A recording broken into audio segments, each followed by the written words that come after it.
Sir, namaste. Why do innocent people suffer? So, as usual, I'll dig into the question first. What's the assumption behind this question? Yes? That innocent people should not suffer. No. What's the assumption behind your answer? The questioner says, why do innocent people suffer? I asked, what's the assumption behind this? Anshu says, the assumption behind this is that innocent people should not suffer. No, even Anshu is coming from an assumption. What's the assumption? That innocent people exist. The assumption is that being a person, you can still be innocent. That there is something called an innocent person. Wake up. There is nothing called an innocent person. To be innocent is to be free of all blemishes, bondages. To be innocent is to be perfect.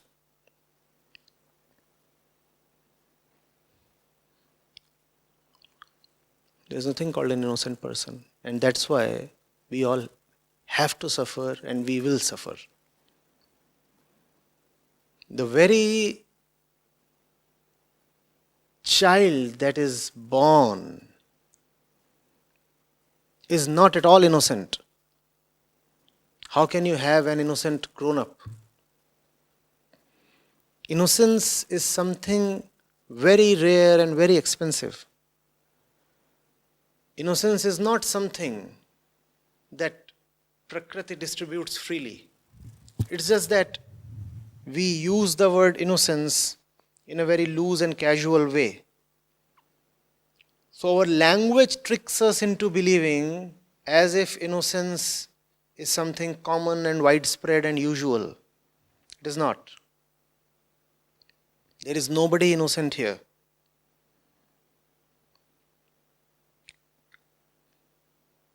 The infant born 5 minutes back is not innocent.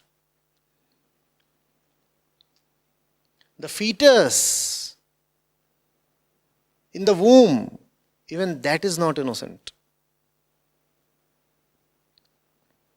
You'll have to meditate and wonder why it has been variously said that to be born itself is the first sin. That's how it was said in the Testament. In the Indic scriptures, they said, had you really been innocent, why would you be born at all? Or that only unfulfilled desires and unsettled tendencies take birth. So kindly come down from your high throne. That great pedestal doesn't quite suit you.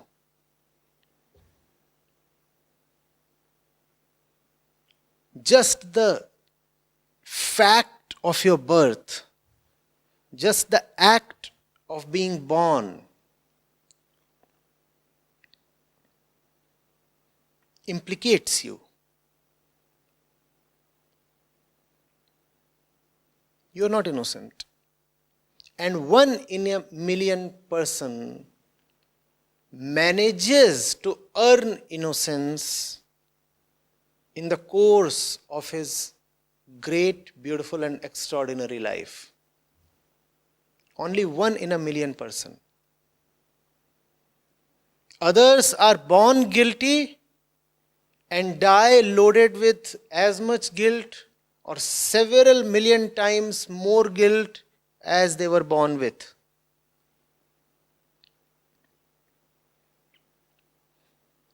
That's the story of the common life. You are born guilty. You are born dirty. You are born conditioned. That's the dirt, conditioning. And you live your life in such a way that you only deepen and strengthen your conditioning.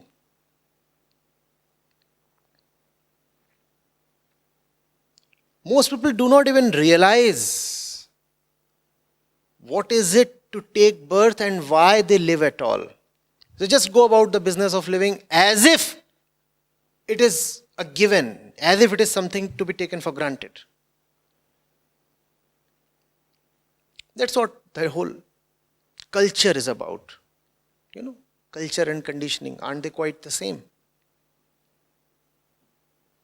Just live. Don't ask, but then why do I live? Where do I come from? Who am I? Those questions are a taboo.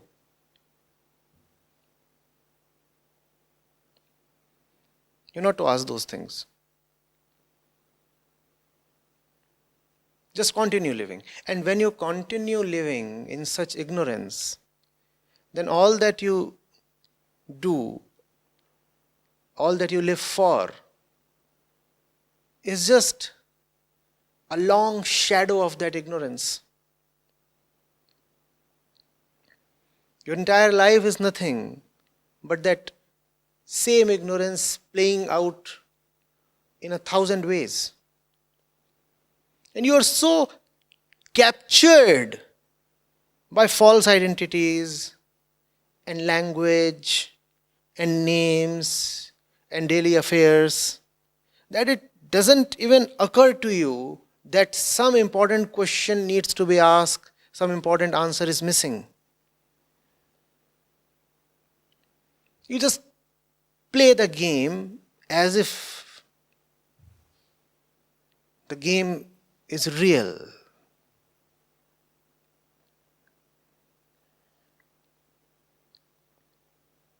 Look at the question. Why do innocent people suffer? Now the questioner certainly has an image of innocent people in mind. What's that image? But the fellow didn't do any wrong. And how do you know the fellow didn't do any wrong? But he didn't violate the society. He didn't exceed the law books. Did he break any rule? Did he get into trouble with the police? No, he has been following all the customs and all the rules and all the conventions and all the elders. He has been never a lawbreaker. He's been never a renegade. So he's innocent.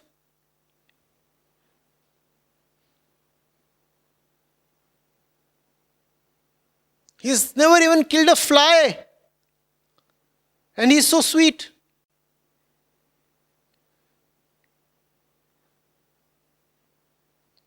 When he wants to abuse you, he says, hey, good day. So he's innocent, right? How do you know somebody is innocent? Tell me your idea of innocence. Oh, he is so loyal to his wife. Oh, she is such a devoted mother.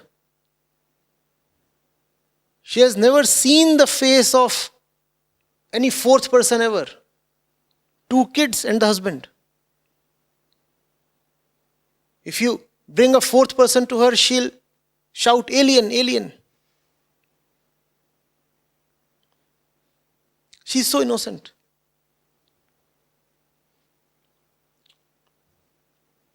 Tell me, what's your concept of innocence? How do you say a person is innocent? And surely you have an idea. Else you couldn't have asked this question, why do innocent people suffer?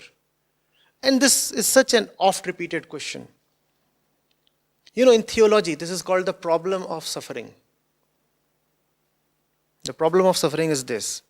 If God is beneficent and benevolent, then why is there suffering in the world? And especially, why do good people suffer.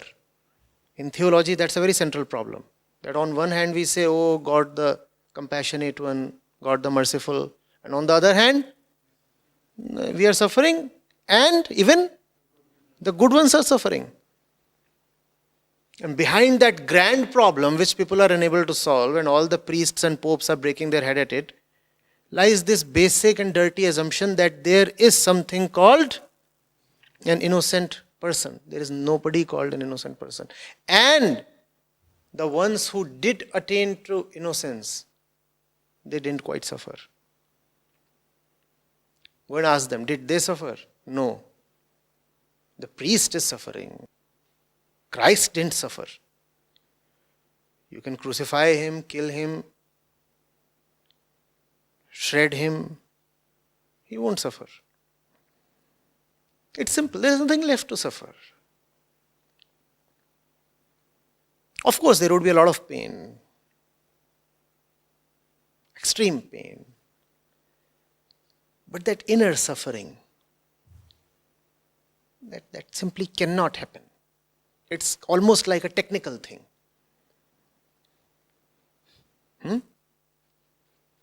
How do you kill a man inside a house if the man is no more inside the house? The house is there. The man has vanished. Now you can keep burning the house or crucifying the house. The man won't suffer. That's the thing with the innocent one. The man within the house is the guilty ego. The house is the body and the mind complex. The house, well, you can do anything with it. You can raise it to the ground. You can hack it down, whatever. But there is nobody inside the house now left to suffer. Therefore, there can be no suffering. But that, you see, is a 1 in a million case, no point discussing it. It behoves us to rather discuss our own condition, rather than speculate about the inner state of a Christ.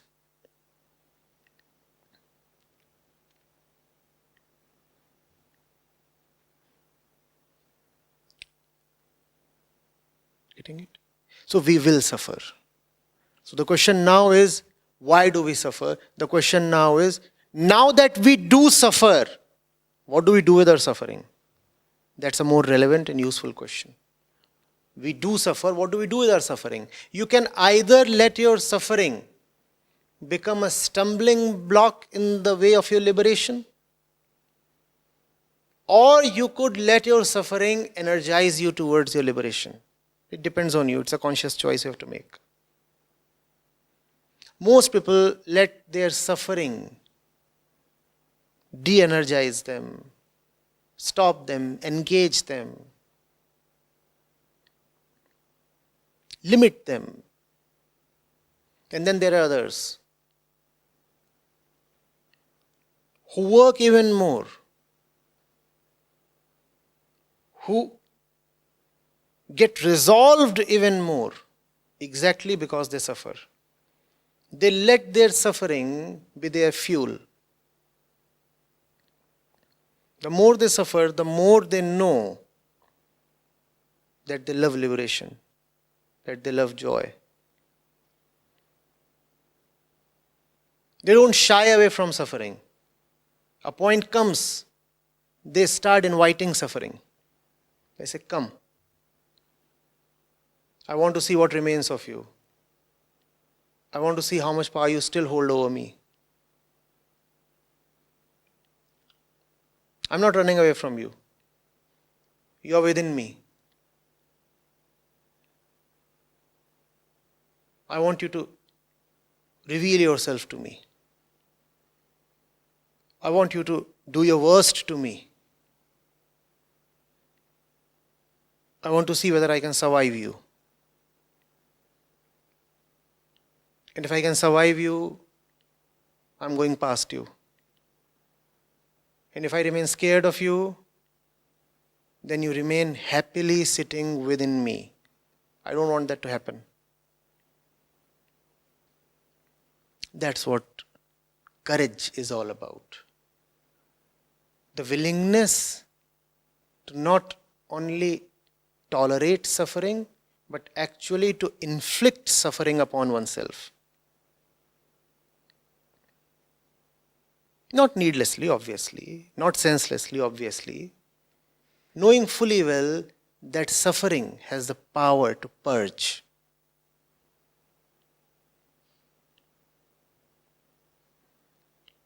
Are you getting it? So don't ask, why do I suffer?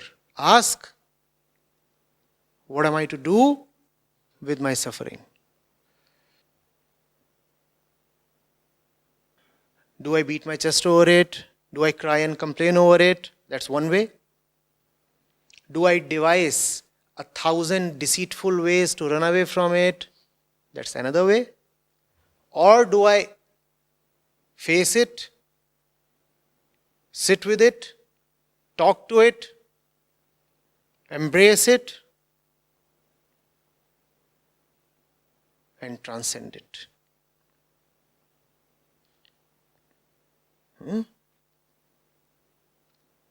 That's the way less chosen. That's the right way.